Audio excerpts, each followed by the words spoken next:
আমি আমি আমি নির্মলাবাবু আপনার কাছে আসবো। 13 বছর আগে সিপিএমের 34 বছর ধরে তাদের সঙ্গে লড়তে লড়তে তাদেরকে ক্ষমতাচ্যুত করার পর মমতাকে যে কথা বলতে হয়নি, আজকে কেন বলতে হচ্ছে? মানে নিজের ঘরে কতটা কোণঠাসা হয়ে পড়লে মানুষ ঘরের বাইরে লড়াইটা নিয়ে যাওয়ার কথা ভাবে নির্মলাবাবু। উনি সারা দেশে আগুন জ্বালানোর কথা বলছেন, আমি বলছি ওনার নিজের ঘরে কি অবস্থা? কিন্তু দক্ষিণ ভারতটা বাদ দিয়েছেন না? হ্যাঁ, ওটা বলেন। কেন দিয়েছেন সেটা বুঝতে না, আপনি খুব ভালো করেই বুঝতে পারছেন যে মমতা বন্দ্যোপাধ্যায় যে কথাগুলো বলছে এগুলো বালকহিল্য, মানে বালক বুদ্ধির কথাবার্তা। 4% ভোট নিয়ে সারা দেশে আগুন লাগিয়ে দেবো, এটা তো সম্ভব নয়। সুতরাং এগুলো বলা শুধু নজর, হয়তো ভোটের জোরে নয়, হয়তো অন্য কোনো ঐক্য আছে কারোর সঙ্গে, অন্য কোনো জোট আছে, আমি জানি না। অন্তত যে জোটের জেরে, সেই যে জোটের জেরে বা জোরে তিনি অন্য দেশের শরণার্থীদেরকে আহ্বান করতে পারেন, তারা শরণার্থী কিনা আদৌ না জেনে। না না, এগুলো ফারফেচেড কথাবার্তা। তার কারণ হচ্ছে যে তারা আদৌ রাজি হবেন কিনা দেখতে হবে। তো ওই অ্যালায়েন্সে 27 জন আছে, 27 জনের মধ্যে একজন হঠাৎ চিৎকার করে বললেন আমি আগুন লাগিয়ে দেবো, বাকি সবাই তাদের রা দিয়ে সঙ্গে সঙ্গে বললেন হ্যাঁ আগুন লাগিয়ে দেবো, এটা হয় না। দেখুন নির্মলবাবু, এখানে আমার দুটো কথা আছে আপনার কাছে। ওই আপনি যে অ্যালায়েন্সের কথা বলছেন, তার সব থেকে বড় পার্টনার কংগ্রেস। তারা একটা বিবৃতি দিয়ে এখনো পর্যন্ত, তাও দলীয় বিবৃতি নয়, রাহুল গান্ধী একটা বিবৃতি দিয়ে দায় সেরেছেন। রাহুল গান্ধী তো এখানে আসেনি, আর খোঁজ খবর নেননি কোন এখানে। আর বামেরা মমতা বন্দ্যোপাধ্যায়ের বিরুদ্ধে ডাকা সব থেকে বড় দুটো আন্দোলন, একটা গতকাল ছাত্র সমাজের আন্দোলন, আজকে বিজেপির বন্ধের ডাক, এই দুটোরই একদম প্রকাশ্য সক্রিয় বিরোধিতা করে। ফলে মমতা যদি সারা দেশে আগুন জ্বালানো বামেরা কংগ্রেসকে পাশে পাবেন না। আমায় বলতে দিন, বললে পুরো জিনিসটা বললে বুঝতে পারবেন। ব্যাপারটা হচ্ছে এগুলোকে আমি বালকহিল্য কথা বলে মনে করি, প্রথম কথা।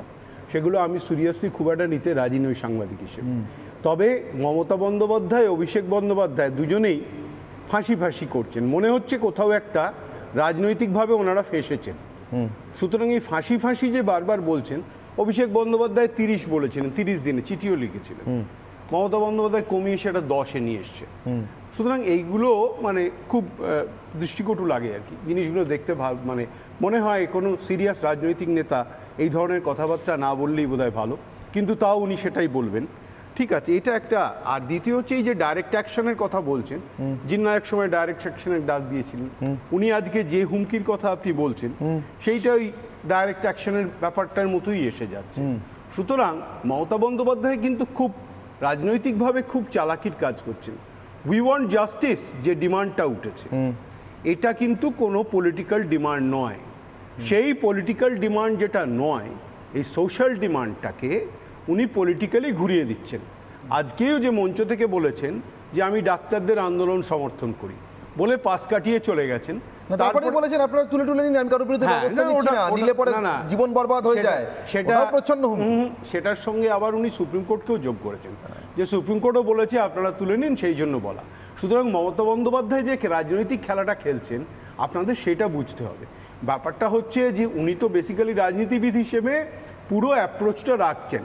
আজকে তৃণমূল ছাত্র পরিষদের ফাউন্ডেশনের প্ল্যাটফর্মটাকে উনি ইউজ করলেন, সেইখানে উই ওয়ান্ট জাস্টিসকে কিন্তু কাউন্টার করলেন না, উনি কাউন্টার করছেন রাজনৈতিকভাবে। এবং রাজনৈতিকভাবে কাউন্টার করতে গিয়ে যেটা হচ্ছে, পুরো প্রজেক্টটা, উই ওয়ান্ট জাস্টিসের প্রজেক্টটা ডাইলিউটেড হয়ে যায়। আপনি এটা বলছেন তো নির্মলবাবু, আমি আপনাকে দুটো জিনিস দেখাই, আপনাকে মানে আপনাদের সবাই যারা আছেন আপনাদের সবার জন্য দেখাই। মমতা বন্দ্যোপাধ্যায় উই ওয়ান্ট জাস্টিসকে কাউন্টার করছেন না আপনি বলছেন, আমি বলছি তিনি তার পুলিশকে দিয়ে সর্বতভাবে করাচ্ছেন, প্রকাশ্যে করাচ্ছেন। কেন বলছি, আমি আপনাদেরকে দুটো বক্তব্য শুনে। একটা, অভয়ার বাবা গতকাল ঠিক কি বলেছেন ইন্দিরা মুখার্জির ওই সোকল্ড প্রেস কনফারেন্স নিয়ে, ঠিক কী ঘটেছে তাদের সঙ্গে তাদের মেয়ে মারা যাওয়ার পর, ধর্ষিতা এবং খুন হওয়ার পর শুনবো। এবং তারপরে মমতা বন্দ্যোপাধ্যায়, আমি বলতে দেবো, অবশ্যই বলতে দেবো। আপনি একবার দেখুন তো, এটাকে আপনি বালকহিল্য বলবেন, এটাকে আপনি বলবেন উই ওয়ান্ট জাস্টিসের ডিমান্ডকে উনি পাত্তা দিচ্ছেন না, বা তাকে উনি পাশ কাটিয়ে যাচ্ছেন, অথবা তার তিনি বিরোধিতাই করছেন না। আচ্ছা, প্রথমে আগে মুখ্যমন্ত্রীর বক্তব্যটা শুনুন, তিনি কি বলছেন, তারপরে শুনুন অভয়ের বাবা কি বলেছেন। মুখ্যমন্ত্রীর দাবি তিনি প্রায় মেরেই এনেছিলেন, মানে তার পুলিশ প্রায় মেরেই এনেছিল খেলাটা, শেষ মুহূর্তে হাত থেকে নিয়ে নিল তাই। আর তারপরে শুনুন অভয় বাবা কি বলছেন।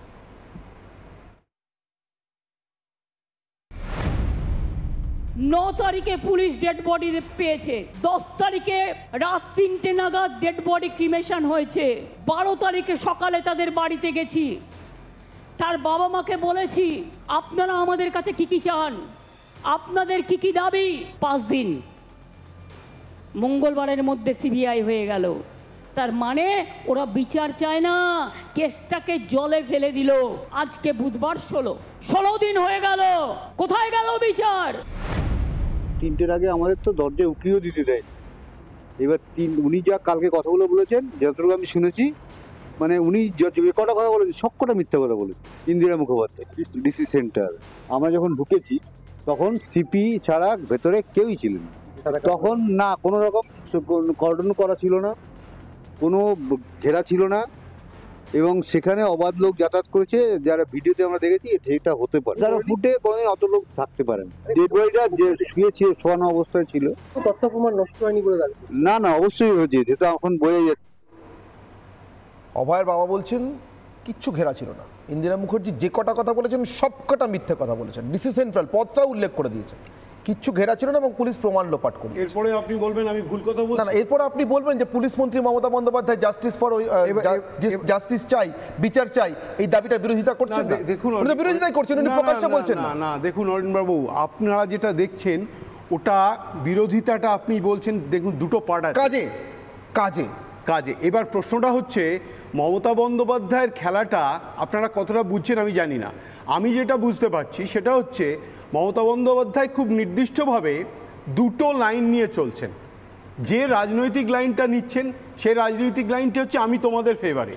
যে পদক্ষেপগুলো নিচ্ছেন উই ওয়ান্ট জাস্টিসের ফেভারে, যে পদক্ষেপগুলো নিচ্ছেন সেগুলো পুরোপুরি অ্যান্টি। গুন্ডা বাহিনী পাঠিয়ে হাসপাতাল ভাঙা, যিনি হাসপাতাল ভাঙতে চান তিনি 10 দিনে মানে দোষীদের ফাঁসি চাইছেন। নিজের বাড়ি ভেঙে কখনো কেউ এই কাজটা করে? আপনি বুঝতে পারছেন? একবার ইয়েস একবার নো, একবার ইয়েস একবার নো। এই যে মমতা বন্দ্যোপাধ্যায়ের খেলাটা, এই খেলাটা আপনাদের বুঝতে হবে, এটা রাজনৈতিক দলেদের বুঝতে হবে। যারা তার এই কদমতলে তো তার পায়ের তলায় পিষ্ট হচ্ছে অভয়াদের মতো হাজার হাজার অভয়া। আরে ওনার উদ্দেশ্যটাই তো তাই। আপনারা সেটা ধরুন। উনি যে রাজনৈতিক খেলাটা খেলছেন, উনি একটা রাজনৈতিক খেলা খেলছেন, এটা তো আপনি ভালো করে বুঝতে পারছেন। কি কেন খেলছেন? কারণ যে সমাজ বিপ্লবটা এগিয়ে আসছে, এই ধরনের সামাজিক আন্দোলন উনি কখনো নিজে করেননি আর ফেসও করেননি। সুতরাং যে কারণে ধরুন এন্টায়ার সিপিএম রেজিমে উনি লড়াই করেছেন। ওনার বিরুদ্ধে আপনি আমায় কেস দেখাতে পারবেন? কটা কেস আছে? কবার জেলে গেছেন? কবার লকআপে গেছেন? আমি আপনাকে চ্যালেঞ্জ করে বলছি, আপনি বলুন আমাকে। আজকে উনি বলছেন যারা করছে আপনি ফোঁস করুন, ছবল দেওয়ার দরকার নেই, ফোঁস করুন। এটা উনি খুব ভালো করে জানেন যে ফোঁস যারা করে তারা আক্রান্ত হলে ফোঁস করে। আজকে উনি মনে করছেন উনি আক্রান্ত, উনি কোথাও একটা প্যাঁচে পড়েছেন, উনি কোনো একটা জায়গায় ফেঁসে গিয়েছেন, যার জন্য ফাঁসি করছেন। এই যে অস্তিত্বের সংকটটা, এই অস্তিত্বের সংকটটা কাটানোর জন্য আপনি যদি ডাইরেক্টলি মমতা ব্যানার্জিকে চ্যালেঞ্জ করেন, আপনার পক্ষে লড়াই করা মুশকিল আছে। উনি খেলাটা খেলেন হচ্ছে সমাজ রাজনীতি দুটোকে পাশাপাশি রাখেন। আজকে দুম করে উত্তর পূর্ব জুড়ে দিলেন, ফট করে বাংলাদেশ জুড়ে দিলেন। অভয়ার সঙ্গে বাংলাদেশ, উই ওয়ান্ট জাস্টিস, উত্তর পূর্ব আসছে কোথা থেকে? আপনি ইচ্ছে করে ভাগ করছেন, পুরো গুলিয়ে দেওয়ার খেলা, এইটা বোঝার চেষ্টা করুন। মমতা বন্দ্যোপাধ্যায়ের আজ 13 বছর ধরে যে উনি সব শাসকই করে। শাসক কখন হুমকি দেয়? যখন তার হুকুম কেউ মানে না। এটা তো সবাই জানেন, হুমকি আর হুকুম একসাথে চলে। সুতরাং আজকে যে উনি যে খেলাটা খেলছেন এটা খুব পরিষ্কার খেলা। আপনি যদি এটা ধরতে না পারেন আপনি গোল খেতেই থাকবেন, 10টা 15টা 20টা করে গোল খাবেন। নিজের দলের সাংসদ সুখেন্দু শেখর আসবো আমি শুধু আপনাদের জন্য সঙ্গে গোখরোর কোথায় কি কথা হলো হিতোপদেশে আছে, মানে রামকৃষ্ণ কথামৃত আছে, আমি একটু পড়েছি, ওটা জানি না কোথায় বলে নেই কোনোভাবে নেই, রামকৃষ্ণের কথা কোনোভাবে নেই। রামকৃষ্ণকে আমি একটু শ্রদ্ধা করি, আমি অব্র আসবো।